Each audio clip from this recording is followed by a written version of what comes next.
So today, we are diving into one of history's true heavyweights, and I mean that in every sense of the word. King Henry VIII. He's the guy everyone thinks they know, right? The king with the 6 wives, the one who told the Pope where to go, a larger-than-life figure who totally remade England. But here's the real question. Was he a visionary leader or just a bloodthirsty tyrant? To even begin to answer that, you have to realize we're talking about 2 completely different men. Seriously, the story of Henry VIII is like a tale of 2 guys who just happened to share the same body. First, you've got young Henry, Europe's golden boy. We're talking handsome, athletic, brilliant, a true Renaissance prince. But then there's old Henry, bloated, paranoid, unbelievably cruel, a tyrant who's infamous for his brutality and, of course, for killing his own wives. And that, right there, is the big question, isn't it? It's what's kept historians fascinated for centuries. How in the world did this celebrated golden prince, the great hope of a dynasty, morph into one of history's most notorious monsters? Well, to figure that out, we've got to go right back to the beginning. Okay, so picture this. It's 1509. Henry takes the throne. He's just 17 years old, and the whole country is absolutely thrilled. I mean, his dad was known for being pretty grim and tight with money. So this young, vibrant king felt like a total breath of fresh air. He was the embodiment of hope for a brand new Tudor age. And you have to understand how people saw him back then. You know that famous portrait of him, the big wide one? Yeah, forget that for a minute. For most of his life, Henry was a superstar. A Venetian ambassador wrote this, and he wasn't kidding. At over 6 feet tall, with reddish gold hair, this guy was basically the biggest celebrity in Europe. And believe me, he was way more than just a pretty face. Henry was a genuine intellectual and a powerhouse athlete. He was fluent in multiple languages, wrote his own music, was a pretty good poet, and he was an amazing sportsman. He excelled at everything from jousting to tennis. He even wrote a best-selling book defending Catholicism, and the Pope himself gave him the title Defender of the Faith. Talk about irony, huh? But here's a crucial little detail. Henry was never supposed to be king. The crown was all set to go to his older brother, Arthur. Henry was just the spare, probably destined for a career in the church. But then, in 1502, Arthur died suddenly. And just like that, 10-year-old Henry becomes the heir to the throne. That single moment completely changed the course of English history. So, you've got this perfect prince on the throne. What could possibly go wrong? Well, it all boiled down to one single obsessive problem that would come to define his entire reign and kickstart his dark transformation, his desperate, all-consuming need for a son and heir. Right after becoming king, Henry married his brother's widow, Catherine of Aragon. But their marriage was just filled with tragedy. I mean, look at this timeline. It's almost 2 decades of heartbreak, miscarriages, stillbirths, a son who lived for only 7 weeks. Only one child, a daughter named Mary, survived into adulthood. For a king who was obsessed with securing his family's dynasty, this was an absolute catastrophe. And right into the middle of this crisis walks Anne Boleyn. And you really couldn't imagine 2 more different women.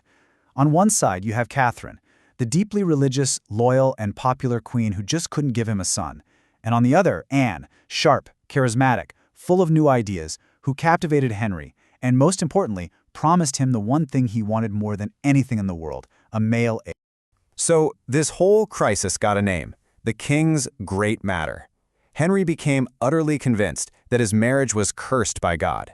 He found a passage in the Bible, in Leviticus, that says a man who marries his brother's wife will be childless. So in his mind, this wasn't just bad luck, it was a divine punishment. He had to get the Pope to annul the marriage so he could be free to marry Anne. But there was one massive problem. The Pope at the time was basically a prisoner of the most powerful man in Europe, Emperor Charles V.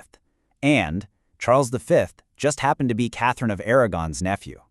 There was no way the Pope was going to humiliate the emperor's aunt. So he stalled. For years. And Henry? Well, Henry was not a patient man. And right here, this is the turning point. Blocked by the Pope, obsessed with Anne, and desperate for his son, Henry decided that if the rules weren't going to bend for him, he would just break them completely. This is the moment the charming prince starts his long, dark slide into becoming a ruthless tyrant. And he moved fast. First, he totally destroyed his longtime advisor, Cardinal Wolsey, for failing to get him that annulment. Then he used Parliament to systematically cut the Pope's power in England piece by piece. And finally, in 1534, he dropped the bombshell, the Act of Supremacy. With that, he declared himself the supreme head of the Church of England. He basically made himself the Pope of his own country. So what's the cost of that kind of absolute power? Well, this number, it's just staggering.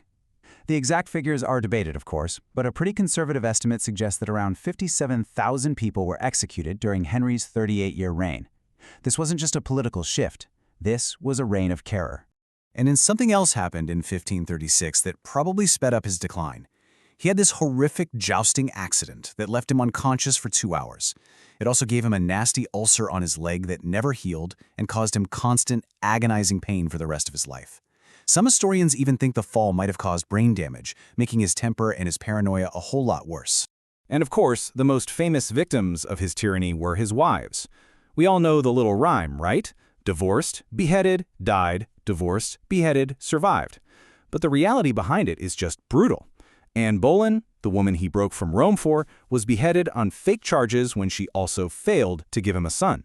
And poor Catherine Howard followed her to the executioner's block a few years later. Being Queen of England had to be one of the most dangerous jobs in the world. His tyranny went way beyond his personal life, though.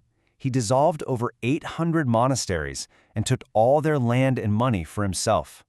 He executed brilliant men, like his own former friend Sir Thomas More, just for disagreeing with him. He savagely crushed a huge rebellion called the Pilgrimage of Grace, and he got really good at using this terrifying legal trick called an Act of Attainder, which basically let him sentence people to death without even bothering with a trial. And don't think for a second this is just us looking back and judging him.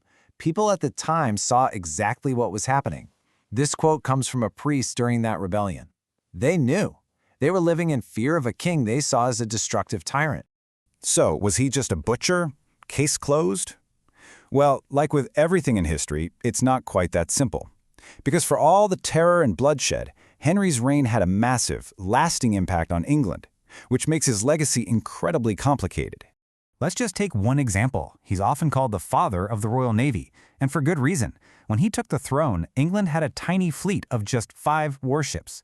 By the time he died, he'd built it into a powerful force of over 50 ships, creating the dockyards and the whole system that would let England rule the waves for centuries. So here you have it, the great contradiction. This balance sheet really lays it all out.